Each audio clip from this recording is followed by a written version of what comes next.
Oke, saya share aja bahan kita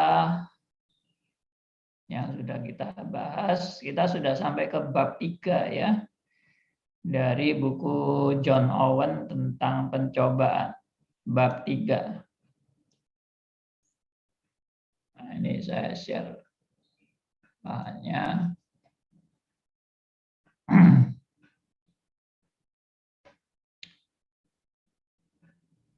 Ya, kalau saudara lihat gambar saya, background gambar saya ini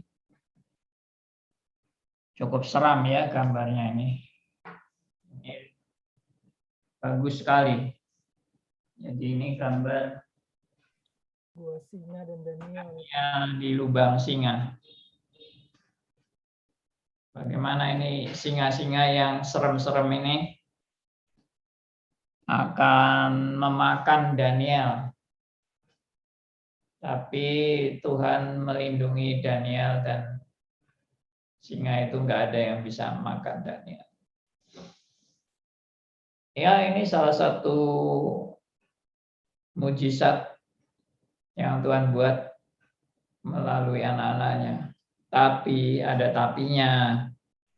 Nggak selalu seperti ini. Tidak selalu anak Tuhan yang mengalami pencobaan selalu istilahnya tidak bisa dikalahkan oleh tantangan-tantangan secara fisik, ya, karena anak Tuhan juga banyak yang mati sebagai martir, ya, baik dipenggal kepalanya seperti Yohanes Pembaptis, dilempari batu seperti Stefanus, ya, Yakobus juga dipenggal kepalanya, dan banyak yang lain, martir-martir yang lain ya.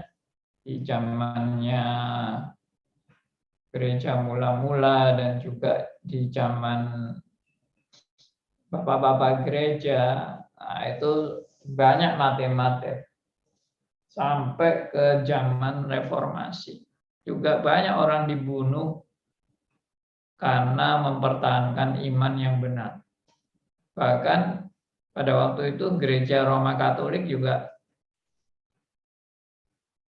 ikut-ikut membunuh orang yang berani mengajarkan hal yang berbeda dengan ajaran gereja. Ya, seperti kalau nggak salah ada yang namanya Brutus. Itu sebelum Galileo. Jadi Brutus ini juga mengajarkan heliosentris ya, bukan geosentris. Yang menjadi pusat alam semesta itu bukan bumi, tapi matahari. Nah, begitu ajarannya dikeluarkan berbeda dengan ajaran gereja, langsung dihukum mati. Galileo juga hampir saja dihukum mati. Tapi akhirnya dia cuma dikutuk oleh gereja karena ajarannya bertentangan dengan gereja. Dikutuk dan dikucilkan. Yaitu pada waktu itu gereja sangat menakutkan sekali karena gereja sangat ditakuti oleh masyarakat, dan apa yang dikutuk gereja juga dikutuk masyarakat pada waktu itu. Nah, jadi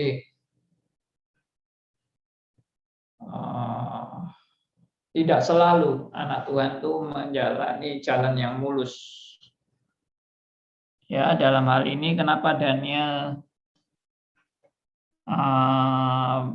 bisa begitu hebat? Itu ada orang yang menafsirkan ya karena Daniel imannya sangat kuat. Itu kesimpulan salah total. Ya, kesimpulan salah total. Jadi Daniel bisa diselamatkan dari singa-singa itu bukan karena imannya kuat. Salah total. Jawabannya apa? Kenapa Daniel bisa luput dari Kedaulatan Tuhan. Daniel. Betul.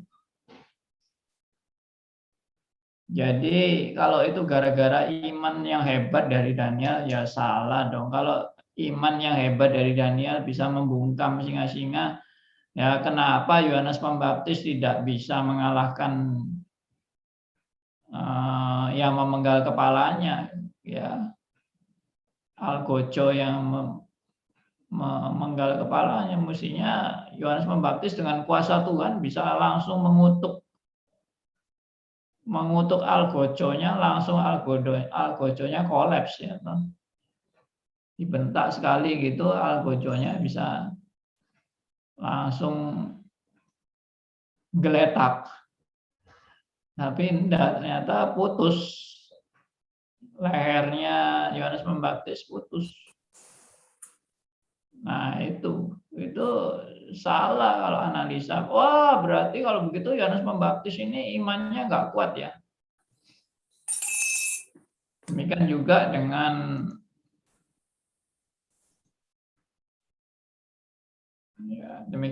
dengan Stefanus, imannya kurang kuat Stefanus. Mestinya kalau imannya Stefanus itu kuat, waktu dilempari batu, wah batunya mental semua.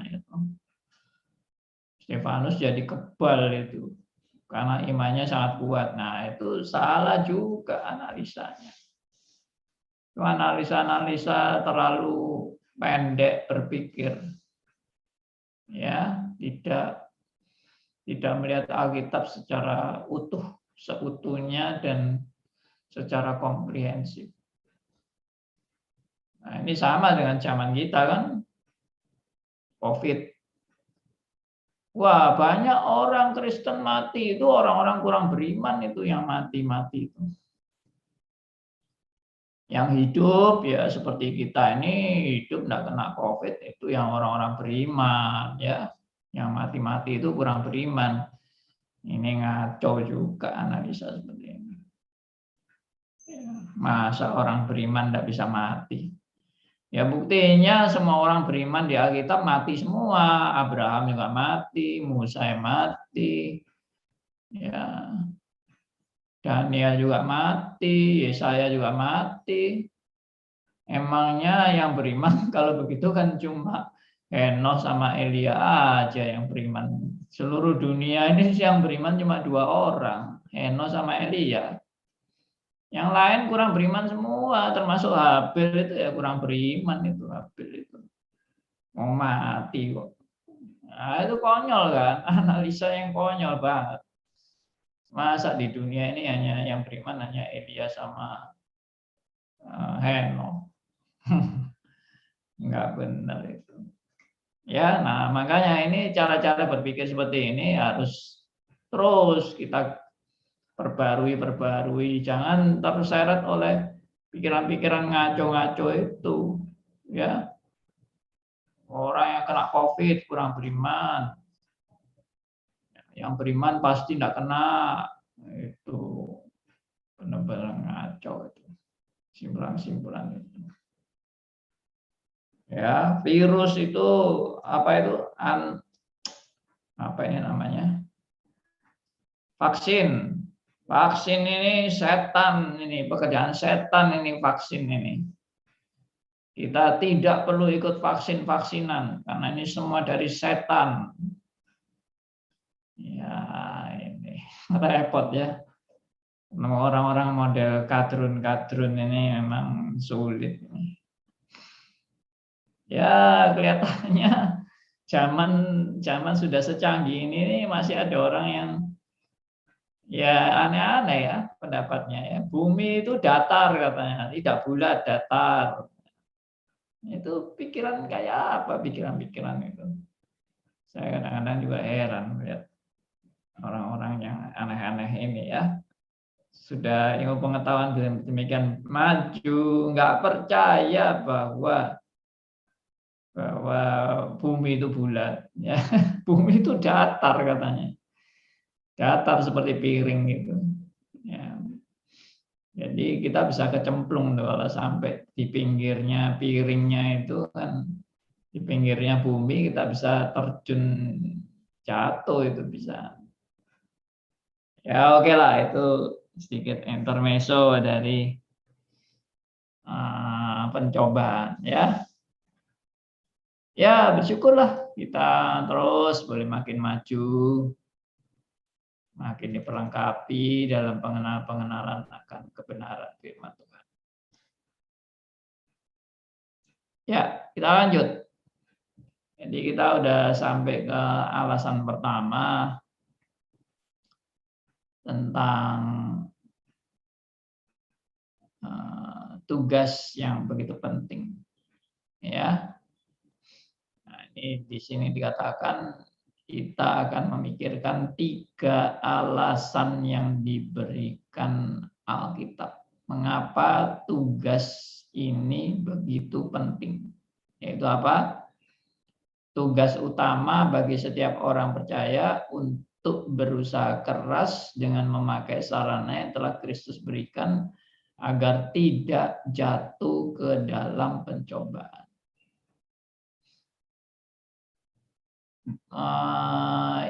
Jadi jangan saudara salah ngerti dengan selama ini yang saya ajarkan ya.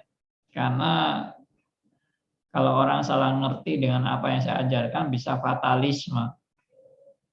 Fatalisme lalu ya sudah, kita hanya tunggu aja Tuhan berdaulat, Tuhan yang berkuasa.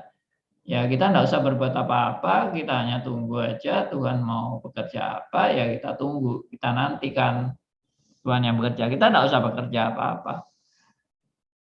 Tapi ya itu menjadi fatalisme kalau pemikirannya seperti itu.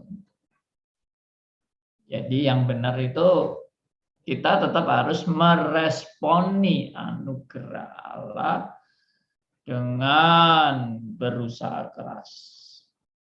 Anugerah Allah tidak membuat saudara malas dan tidak mau bertanggung jawab dan tidak berespon apa-apa, diem aja, tidur-tiduran aja, tunggu Tuhan yang mau bekerja.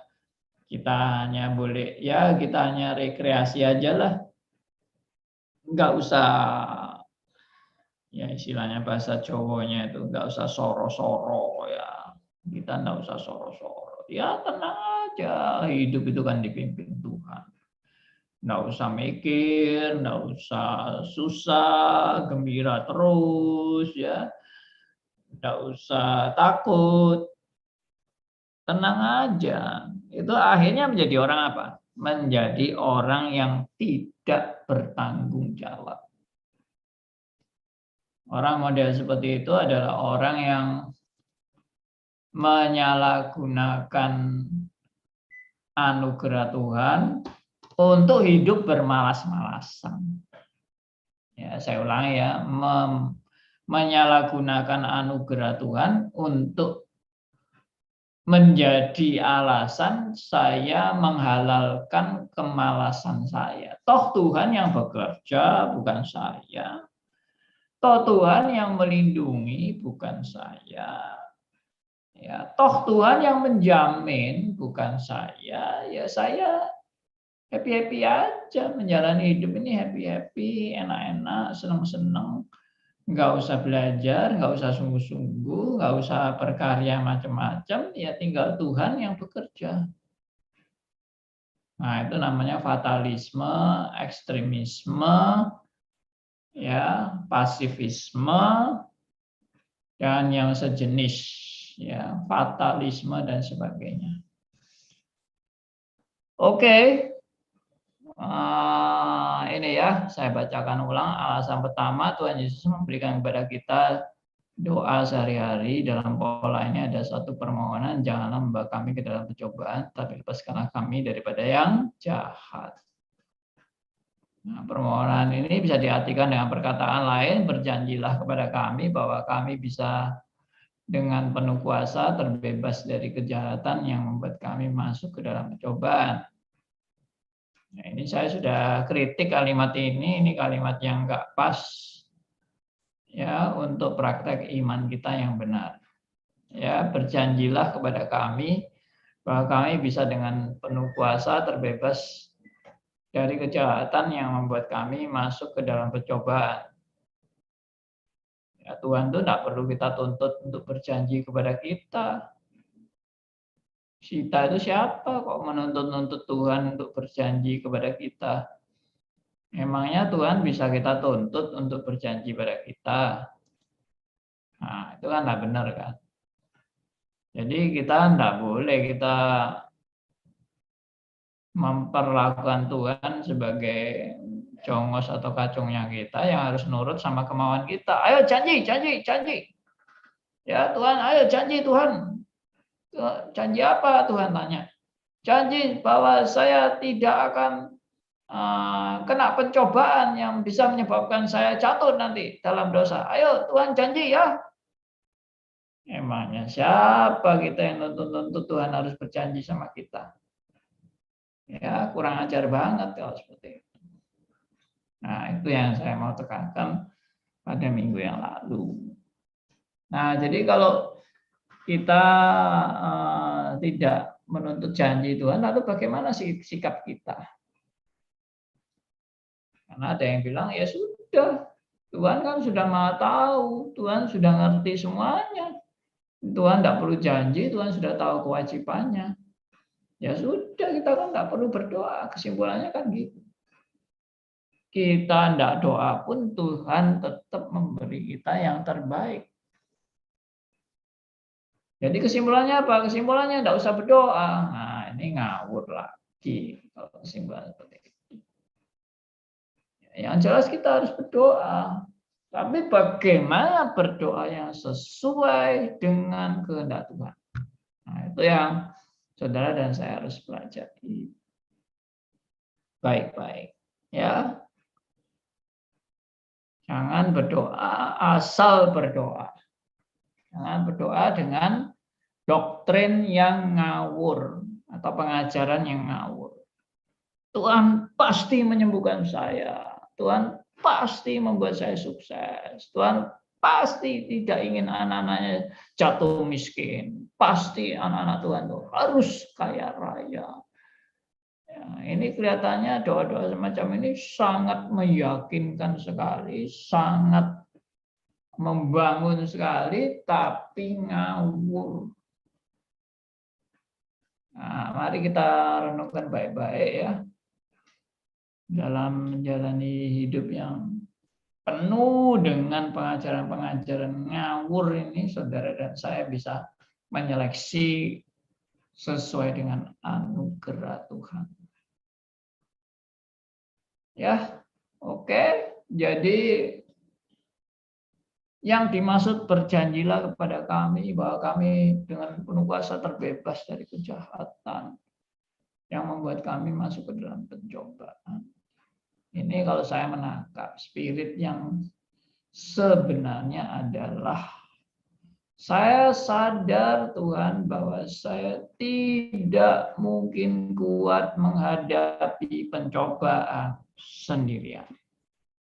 Saya pasti hancur dan pasti saya kalah dengan segala pencobaan yang terjadi dalam hidup saya.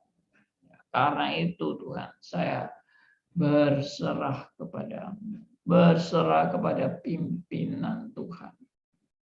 Dalam setiap pencobaan yang saya alami, biarlah Tuhan terus memberi saya kekuatan ya, dan kesetiaan dan benar-benar memenuhi panggilan Tuhan dalam hidup saya untuk mentaati firman-Mu, untuk menggarap panggilan Tuhan, memberitakan Injil ke seluruh dunia.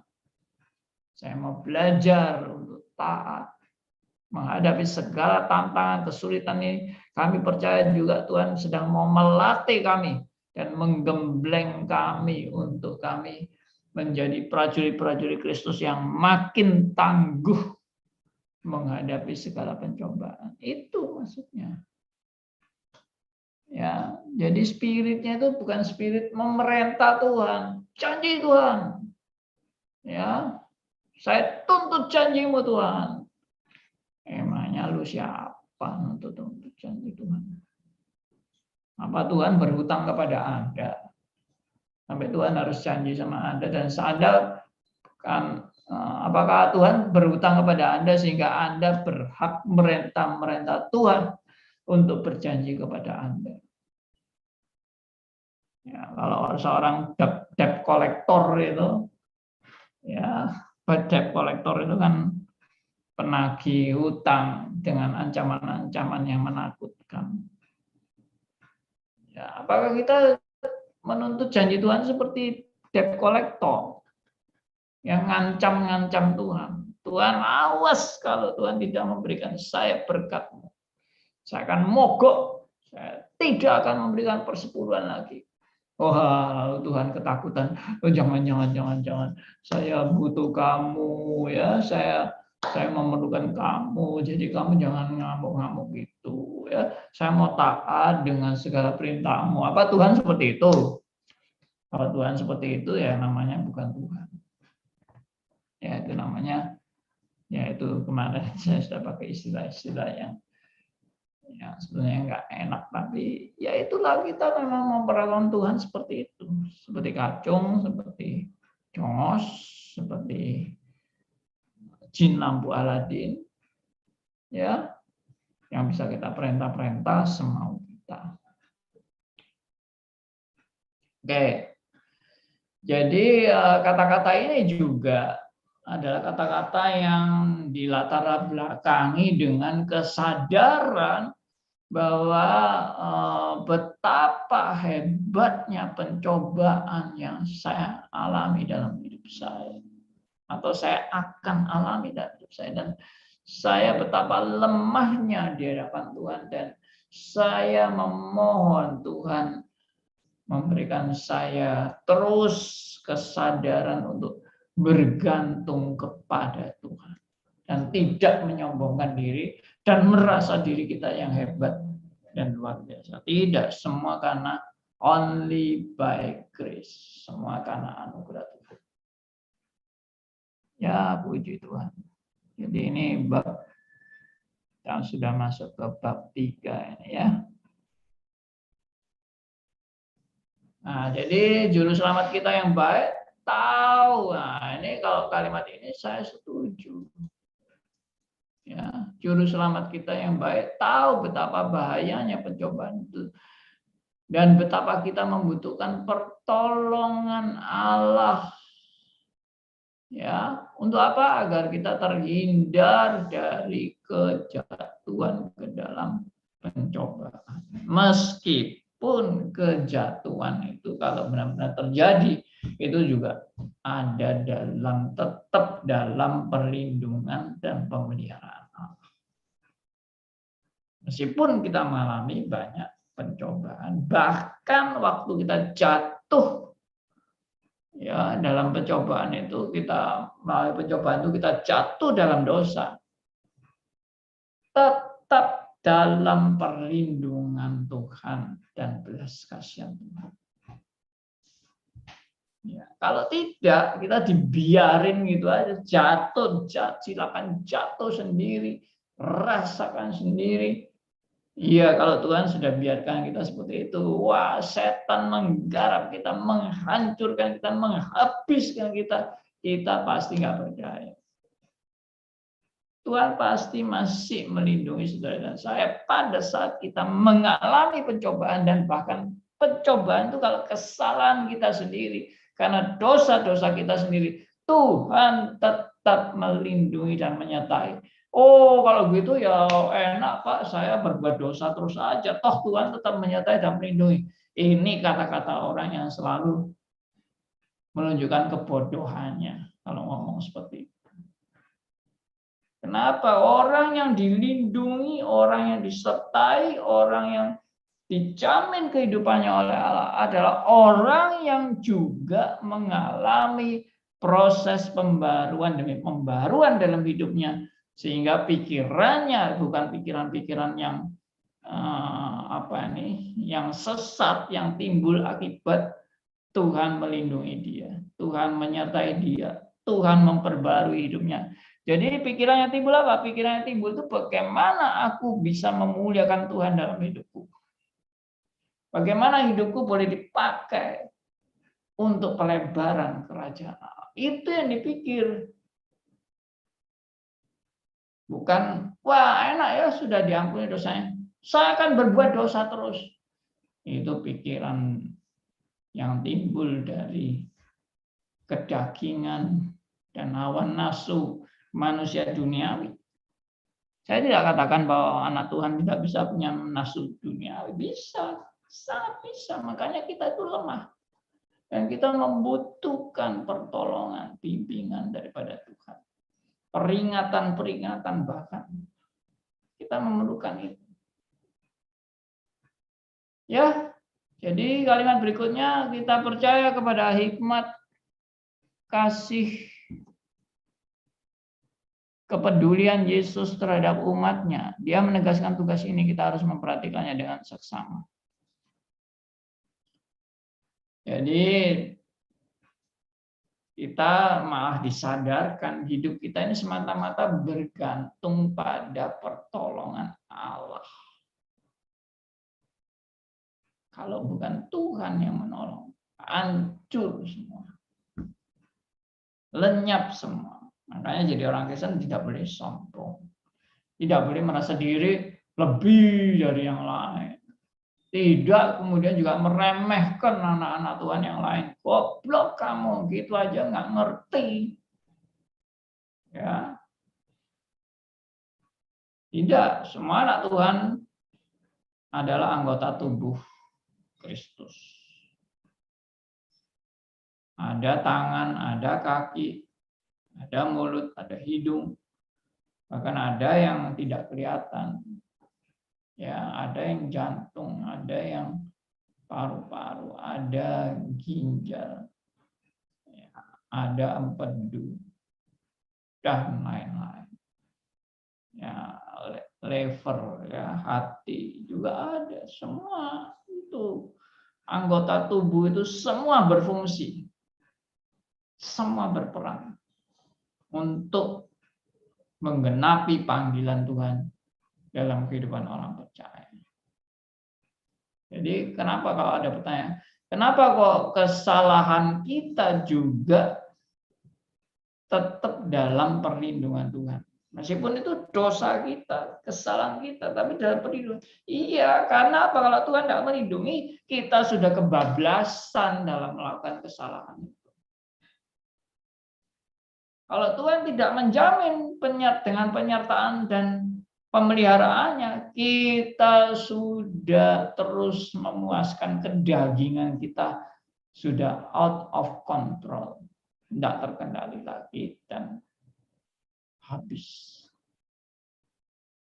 Siapa yang tidak dalam pemeliharaan Tuhan, tidak dalam jaminan penyertaan Tuhan, pasti hancur, berantakan. Makanya jangan sombong sekali lagi. Jadi kalimat ini biarlah kalimat yang kita menangkap arti yang lebih dalam dari sekedar fenomena kata-kata seperti ini. Ya, Tuhan tidak perlu berjanji sama kita. Tapi kita percaya pada janji Tuhan yang selalu menyertai anak-anaknya, melindungi anak-anaknya dimanapun anaknya berada. Kita harus percaya ya dalam keberadaan kita yang penuh dengan kelemahan dan kekurangan. Kalau bukan Tuhan yang pelihara, saya hancur, saya lenyap, saya habis. Oke, puji Tuhan. Saya berhenti sampai di sini. Jadi kita belum masuk pada poin yang lebih lanjut. Karena kita terus menggali dan menggali dan menggali supaya kita punya percaya yang benar di hadapan Tuhan. Silakan saudara-saudara yang mau sharing, mau menanggapi, mau bertanya. Saya beri kesempatan.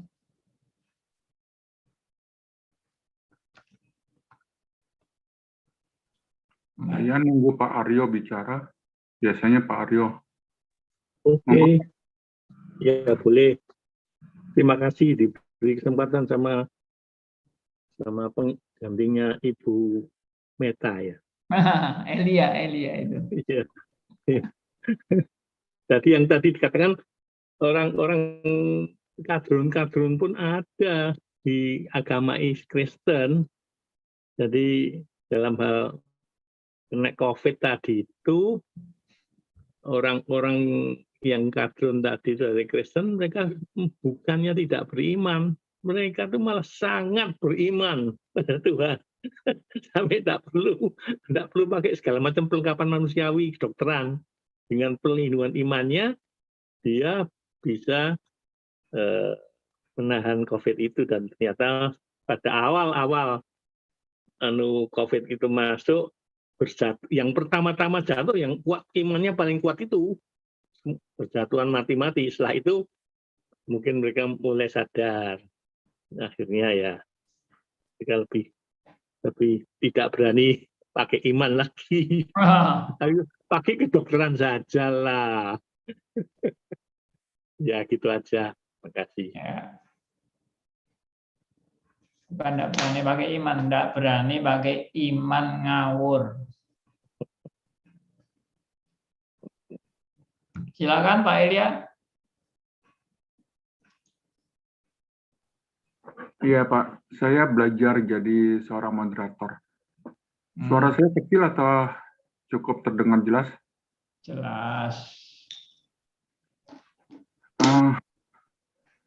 Tadi Pak menyatakan tentang penyertaan Tuhan atas anak-anak yang berserah total kepada Tuhan. Di minggu lalu saya selalu mencobain Anda, Pak Andi Halim. Hari ini saya mau mengkonfirmasi pencobaan yang telah Anda alamin selama ini. Mau panjang atau mau pendek? Silakan. Oke, kalau silakan saya bercerita sedikit. Silakan sesuai dengan pimpinan Tuhan. Siap Pak Guru.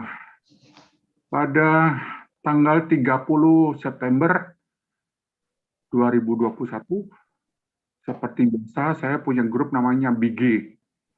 Berbagi informasi grup Elia. Kata Elia tuh disarankan oleh sepuh saya Pak Kehi.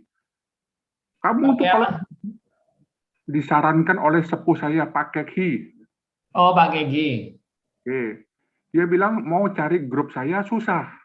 Jadi kasih nama grupnya itu Elia. Begitu kata ada tulisan Elia itu tahu itu grupnya saya. Wah, saya terjebak dalam pencobaan. Singkat cerita tanggal 30 kita chatting, sama seperti topik yang selalu saya angkat, bahwa ada seseorang yang masih dalam proses menuju kebenaran yang Pak Andi selalu jawabkan kepada saya dan kepada kita. Di situ Pak, di grup itu beliau sedang dalam proses selalu mengangkat tentang pola pikir beliau yang sedang dalam proses pembaharuan kan gitu. Singkat cerita, kemudian rekan sekerja saya yang mendatangkan pendeta Andi Halim ke Bali, Pak. Saya sebut saja nama Pak Henry Kus Marianto. Ikut chat, Pak. Ikut membalas. 1 kali, 2 kali. Wah, saya pikir happy, Pak. Saya langsung chat, bro, selamat melayanin. Betul kan? Harus dilayani. Nah, singkat cerita, setelah itu dia diam, Pak. Wah, begitu diam, saya langsung call dia. Sudah lama saya tidak ngobrol sama beliau. Kira-kira 1 jam, Pak. Dalam obrolan ngarol ngidul tercetus, Pak. 1 kalimat yang beliau sampaikan kepada saya. Bro, aku waktu mengikuti acaranya almarhum Rudi Pranoto, Pak Stephen Tong menguraikan apa yang harus kita dengar tentang Andi Halim. Wah, saya langsung berpikir, oh ya, mana bro linknya?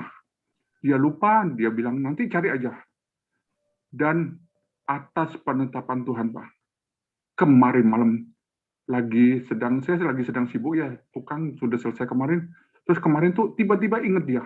Oh, saya cari Pak, di manakah YouTube-nya beliau yang beliau memberitahukan kepada saya tentang tanda kutip pembelaan Tuhan atas diri Pak Andi Halim. Saya cari, ketemu Pak. Begitu ketemu saya proses. Mungkin habis ini saya akan tayangkan di grup saya bikin. Jadi minggu ini bukan saya mencoba Anda, tetapi saya Di grup mengklarifikasi. bidat juga Pak Elia, jangan di grupmu sendiri, di grup bidat yang kau ikut dengan grup yang lain gitu. Siap, Kak Kwili, kakak sepuh saya. Kalau untuk urusan yang sudah di publik, saya akan bagi. Kalau di sana kenapa saya tidak kirim ke sana? Karena saya mau menarik yang bagi berminat, masuklah grup saya supaya kita fokus ya di grup bidat tentang bidat, di grup eskatologi tentang eskatologi, supaya nggak terlalu banyak hal yang aneh-aneh. Singkat cerita, Pak, penyertaan Tuhan kepada anak-anaknya yang hidup benar, kalimat itu diucapkan oleh Pak Henry, Pak. Saya langsung berpikir, di manakah dia video itu? Ketemu, Pak. Semalam ketemu. Dan saya langsung berpikir gini, Pak. Kenapa enggak tanggal 30 atau tanggal 1 ya? Saya cari. Kenapa ditunggu sampai tanggal 4, Pak? Saya punya intuisi. Kata intuisi ini menjadi satu koreksi Pak Andi Halim kepada saya. Terima kasih, Pak Guru.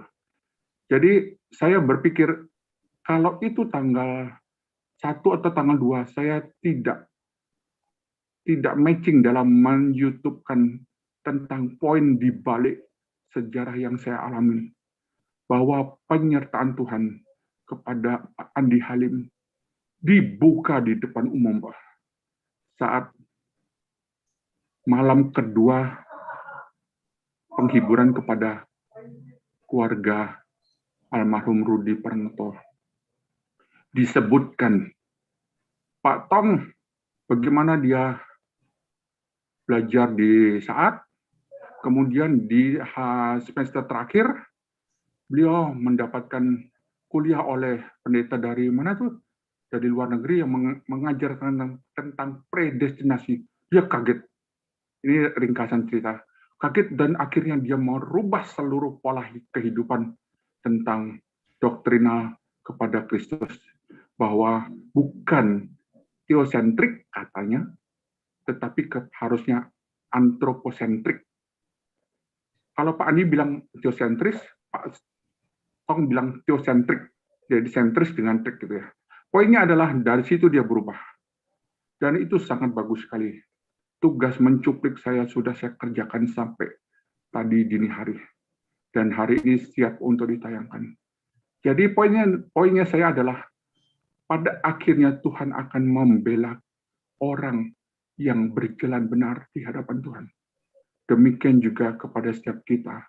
Pada saatnya, terkadang waktu pencobaan itu berat ya atau ringan Pak Andi.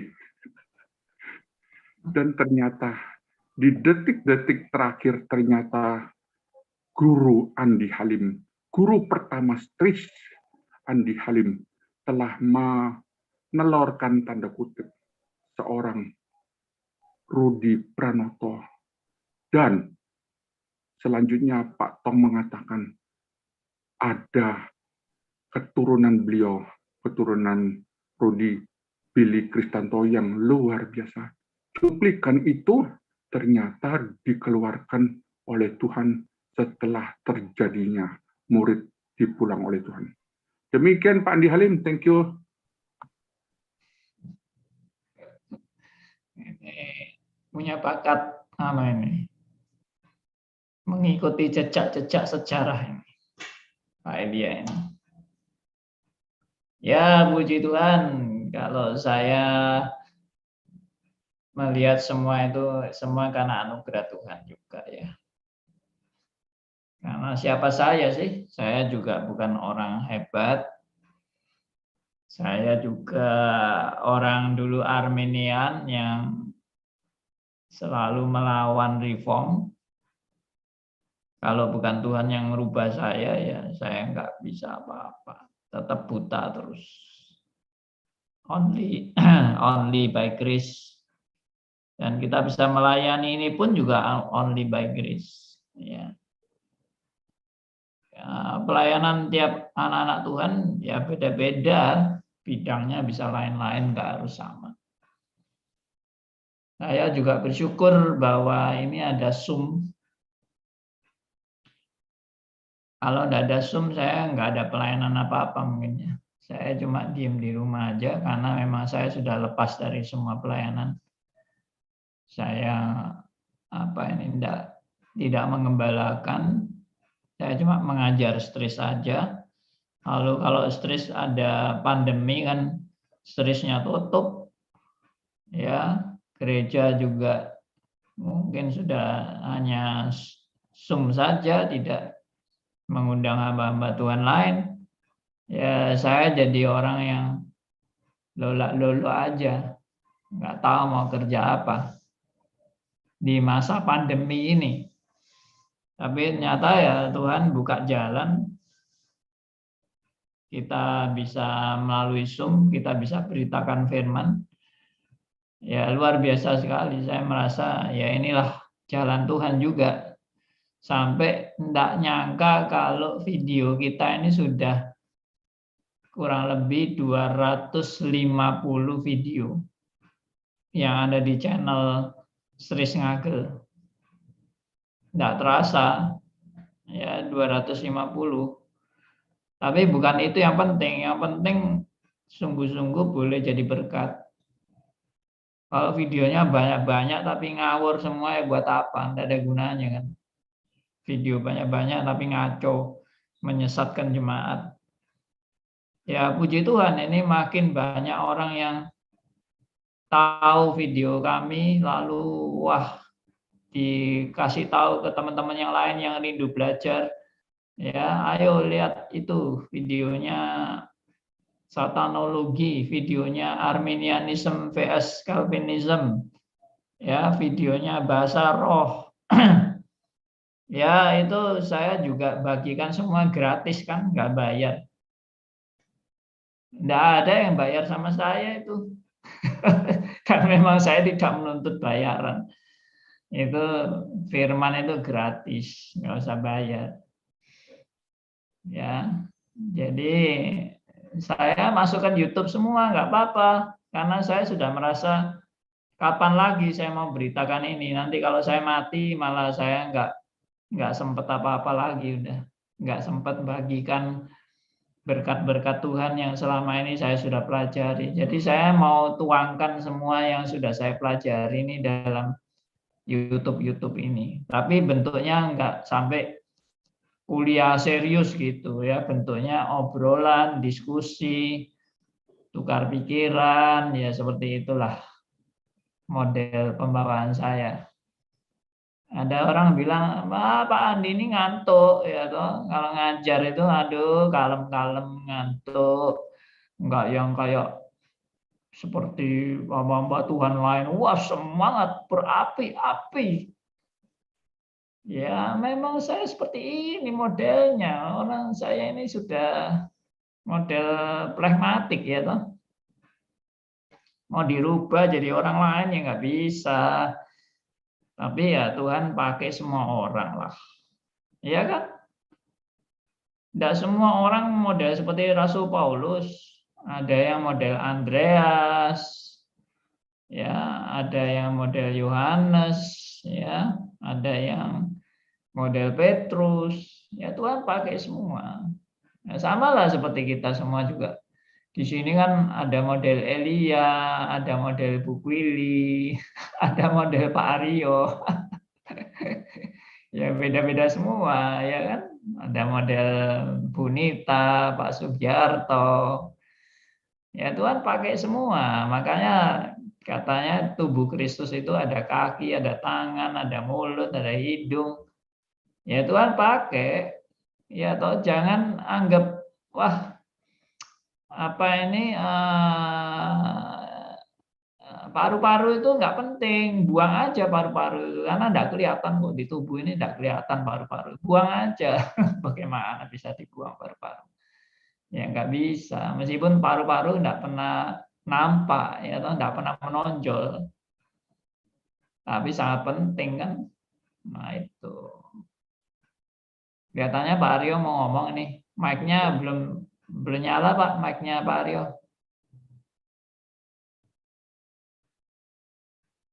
Halo Pak Aryo, mic-nya belum nyala. Saya dulu deh Pak. Ya Pak Sugianto, silakan. Pak, kalau di reform itu iman itu sampai di mana? Karena begini, saya pernah ikut masalahnya soal minum obat. Halo, nggak jelas suaranya Pak Sugianto. Halo, kedengaran nggak Pak? Ya, coba lagi. Kalau di reform itu mengenai masalah iman sampai di mana? Artinya gini, saya pernah ikut Zoom di salah satu tempat, ada orang bertanya begini, karena pendetanya menjelaskan kalau beriman nggak perlu minum obat, kita doa aja. Nah, bahkan teman itu ada yang nanya begini dan memberi statement, saya kalau sakit kepala lagi jaga toko, kalau nggak minum obat nggak tahan, dan terus kacau deh saya jaga toko. Nah terus pendetanya bilang, ya itu kamu kurang iman. Gimana Pak Andi? Iya, itu saya pernah sharing ya tentang saya dulu nggak mau makan obat itu. Itu di mana itu ya Pak Elia, ingat nggak itu? Sharing saya waktu saya diajar untuk tidak makan obat. Dan saya bagikan keyakinan itu ke teman-teman. Sebentar, saya buka FB dulu Pak. Pak lanjut Pak. Nah, ini Pak Elia ini yang punya banyak data. Silakan Pak Aryo sambil menanti Pak Elia. Ya, Pak Aryo mau bicara Pak. Kalau menerangkan tentang pengajaran zaman dulu tidak boleh minum obat itu, Pak Andi berkhotbah di buahnya banyak pengajaran. Ya, itu zaman dulu begitu, ada pengajaran yang ngotot tidak boleh minum obat, percaya saja pada Roh Kudus itu dan sebagainya. Ya itu Pak Sugianto, dulu saya juga punya pendapat seperti itu, orang beriman itu tidak usah minum obat. Tapi suatu saat saya mengalami kecelakaan, saya pingsan 2 jam, dan saya akhirnya dibawa ke rumah sakit karena tidak sadar-sadar. Setelah ditunggu 2 jam nggak sadar-sadar, saya dibawa ke rumah sakit, dan baru setelah 2 jam itu saya mulai sadar, tapi ingatan saya kacau semua waktu itu karena gegar otak. Jadi gegar otak cukup berat, 2 jam pingsan, lalu muntah-muntah, enggak. Jadi memorinya waktu itu reset semua memorinya. Saya jadi kayak orang goblok, enggak ingat apa-apa. Dan pertanyaannya selalu diulang-ulang terus. Pertanyaannya saya cuma bisa tanya, ini jam berapa, ini jam berapa, ini jam berapa. Atau saya sekarang di mana, saya sekarang di mana. Kenapa bisa begini, nah gitu. Nah akhirnya saya mau tidak mau dirawat dokter kan, dan saya juga dikasih obat karena saya luka-luka. Nah akhirnya saya waktu itu baru sadar, ternyata Tuhan bisa pakai dokter untuk merawat anak-anak Tuhan. Dan Tuhan juga bisa menyembuhkan anak Tuhan secara ajaib, tapi Tuhan juga bisa menyembuhkan anak Tuhan melalui obat. Jadi obat itu juga suatu anugerah Tuhan, ya, hasil daripada anugerah Tuhan bagi para ahli medis untuk mempunyai ilmu membuat obat-obatan. Dan itu bisa dipakai Tuhan untuk menolong banyak anak-anak Tuhan. Nah, itu. Jadi sebetulnya ajaran jangan makan obat itu ajaran sesat. Ya, kalau bilang orang beriman tidak perlu makan obat. Nah, saya menasihati ya, di Alkitab itu ada sarannya Rasul Paulus untuk semacam minum obat untuk orang yang lagi sakit. Paulus pernah menyarankan itu. Yaitu zaman dulu itu yang dipakai sebagai obat adalah salah satunya loh ya, anggur. Ya, sebetulnya bukan obat sih itu, tapi untuk meningkatkan daya tahan tubuh. Yaitu kepada Timotius. Timotius itu suka lemah tubuh, suka sakit-sakitan, dan Paulus bilang, jangan minum air putih saja, minumlah anggur supaya tubuhmu makin kuat. Nah, kenapa kok Paulus tidak bilang kamu kurang beriman, ya toh? Kamu itu sakit-sakitan karena tidak beriman. Doa, ayo doa saja. Enggak, Rasul Paulus menasihati untuk minum anggur. Lalu yang kedua, ayatnya Pak. Ya, nanti saya kasih tahu ayatnya. Yang kedua adalah Paulus itu punya dokter pribadi. Dokter pribadinya siapa? Lukas. Ya, jadi kalau kita teliti riwayat dari Lukas ini adalah dokter pribadinya Rasul Paulus. Paulus itu keliling kemana-mana, selalu disertai Lukas. Jadi Lukas itu bukan hanya sekedar yang menulis kisah Rasul dan menulis kitab Lukas, tapi Injil Lukas, tapi dia juga dokter pribadinya Rasul Paulus. Jadi kalau dikatakan orang beriman tidak perlu ke dokter, tidak perlu obat, ya itu karena terlalu sempit cara berpikirnya. Itu termasuk saya dulu juga kayak gitu. Dapatnya saya ya terlalu sempit itu. Mungkin Pak Elia sudah ketemu. Ini sudah jam 10 lebih. Saya biasanya mencuplik dengan kalimat tertentu, cuma minum obat itu terlewatkan, Pak. Nggak ketemu. Kayak cari jarum di dalam jerami dalam waktu singkat, kayaknya nyerah, Pak. Ya, oke. Nanti kapan-kapan kalau ketemu bisa di-share. Sedikit. Ya. Sorry. Oke. Saya ada di chat, Ini Pak. Ayat Pak Sugianto. Ayatnya ya. Saya sudah chatting. 1 Timotius 5 ayat 23, Pak. 1 Timotius 5 ayat 23. Makasih, Pak. Ya, ini sebagai penutup karena sudah jam 10 lebih 5 menit. Maka mohon maaf yang lain belum sempat untuk memberi sharing. Lain kali ya kita bisa ketemu lagi. Kesimpulannya adalah ya mari kita dalam menghadapi pencobaan ini kita benar-benar sadar bahwa pertolongan kita itu datangnya dari Tuhan. Dan dalam menghadapi pencobaan itu kita bisa tidak selalu menang.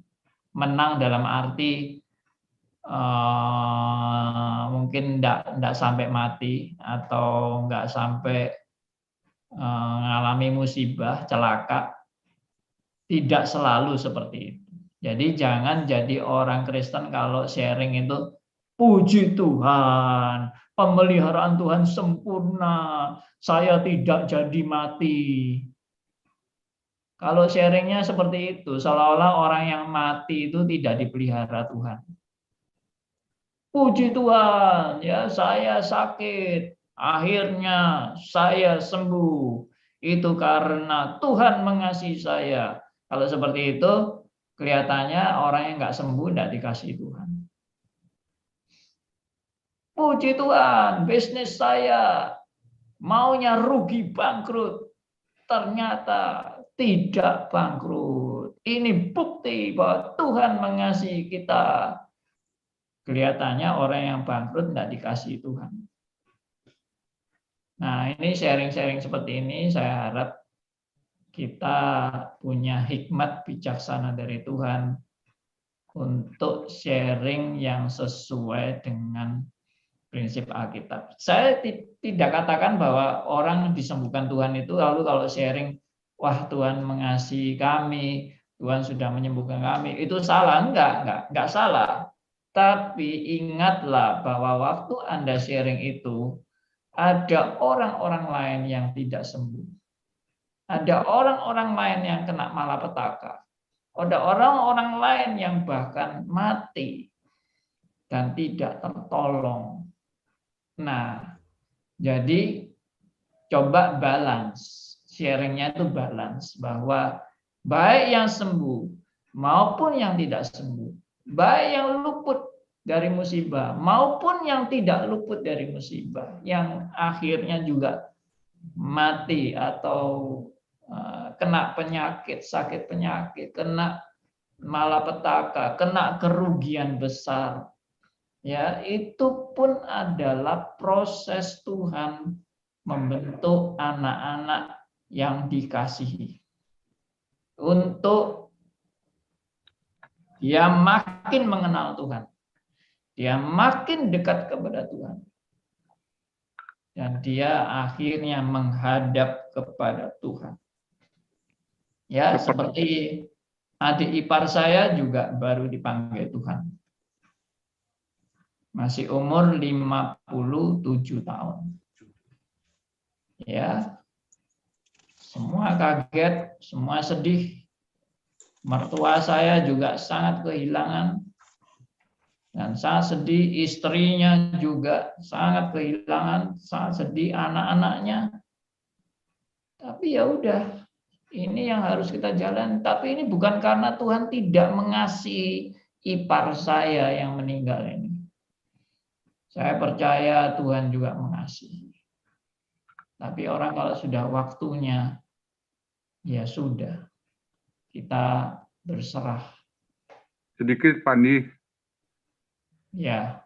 Adik ipar Anda mengalami satu proses yang bagi saya cukup tragis, tanda kutip ya. Kita bicara secara kemanusiaan.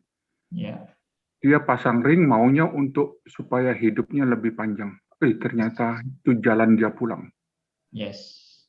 Jadi saya tadi ingin menjeda, kalau Pak tidak siaran di RMC, Pak pelangak-pelongok Pak. Jadi bisa tambah bego gitu ya. Apalagi saya Pak. 47 saya kena stroke, nanti Oktober ini 6 tahun. Jadi Tuhan memberikan RMC untuk menjadi pekerjaan saya juga dalam mencuplik. Yang ketiga Pak saya mau mencobai Anda Pak. Bagaimana seandainya jikalau Pak Stephen Tong menugaskan Anda jadi kepala asrama di sekolah reform? Thank you. Nggak usah dijawab. Jawaban saya ya tanya Tuhan dulu toh. Oke, mari kita tutup dalam doa. Kita bersyukur pada Tuhan untuk belas kasihan-Nya. Saya minta yang berdoa Pak Sugianto ya, pimpin kita dalam doa. Ya, mari kita berdoa. Terima kasih Tuhan untuk pertemuan kami pada pagi hari ini, di mana Pak Andi telah menyampaikan apa pesan Tuhan kepada kami semua. Terima kasih juga untuk kesehatan Pak Andi yang masih lelah dalam perjalanan kemarin. Tuhan berkati selalu kami, sehingga kami selalu dapat mengikuti pelajaran-pelajaran yang diberikan oleh Pak Andi melalui Radio RMC ini. Kiranya semua yang disampaikan dapat memberkati kami, bahkan memberkati teman-teman kami. Terima kasih Tuhan, dalam nama Tuhan Yesus kami sudah berdoa. Amin. Amin. Puji Tuhan. Terima kasih. Tuhan berkati.